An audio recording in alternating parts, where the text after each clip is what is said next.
Bismillahirrahmanirrahim. Assalamualaikum warahmatullahi wabarakatuh.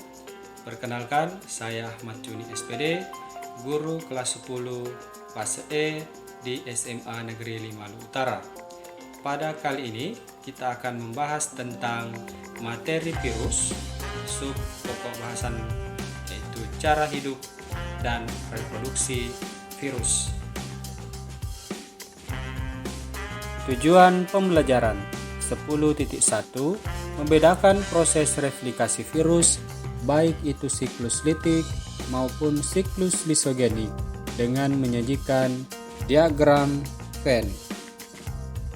Virus adalah sebuah mikroorganisme yang ukurannya lebih kecil daripada bakteri.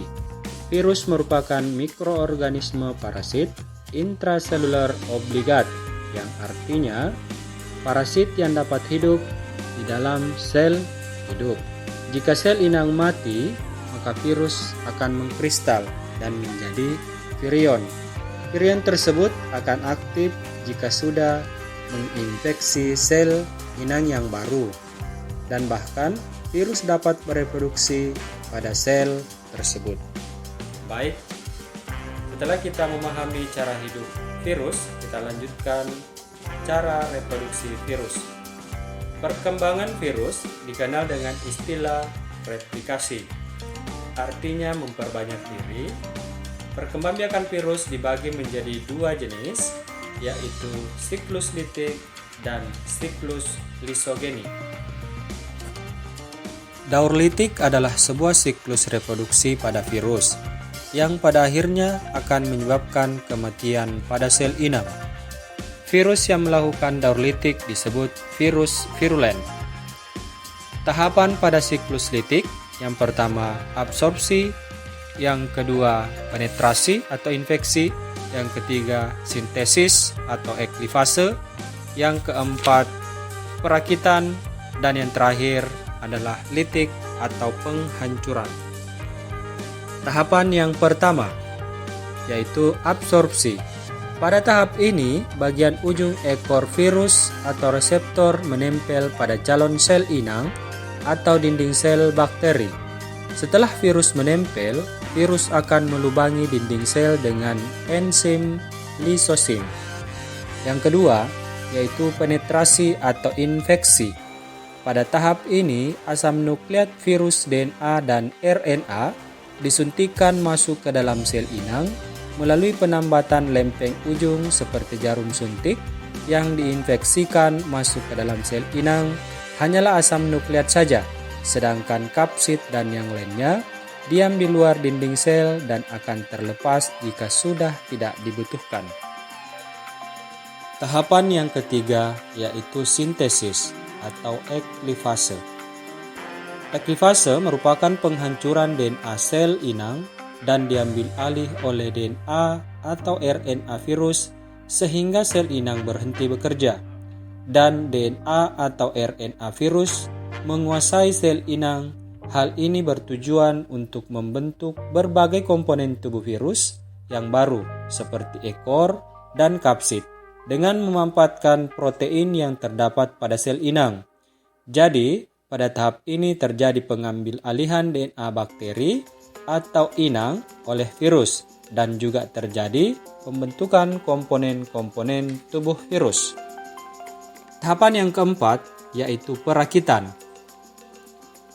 Pada tahapan ini, perakitan tubuh virus atau kepala, ekor, dan serabut ekor yang masih terpisah menjadi berbentuk virus utuh.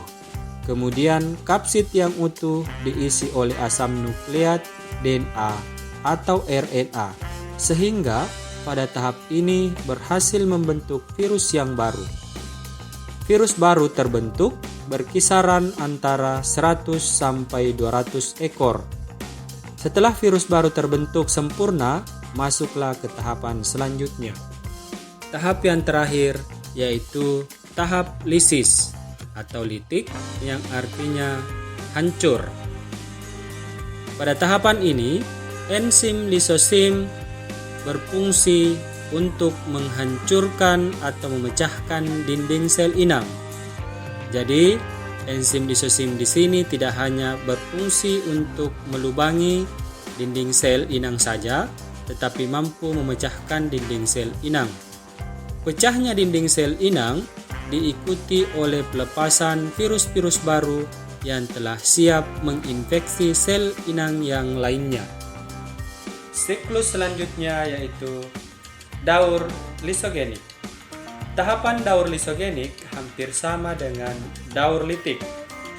Namun, yang membedakan hanya pada tahap akhir, yaitu sel inangnya tidak hancur, tetapi sel inangnya disisipi oleh asam nukleat virus. Yang pertama yaitu absorpsi dan penetrasi. Pada tahap ini sama dengan tahapan pada daur litik, yaitu virus menempel pada dinding sel dan melubangi dinding sel dengan menggunakan enzim lisosim. Kemudian virus melakukan penyuntikan asam nukleat ke dalam tubuh sel inang.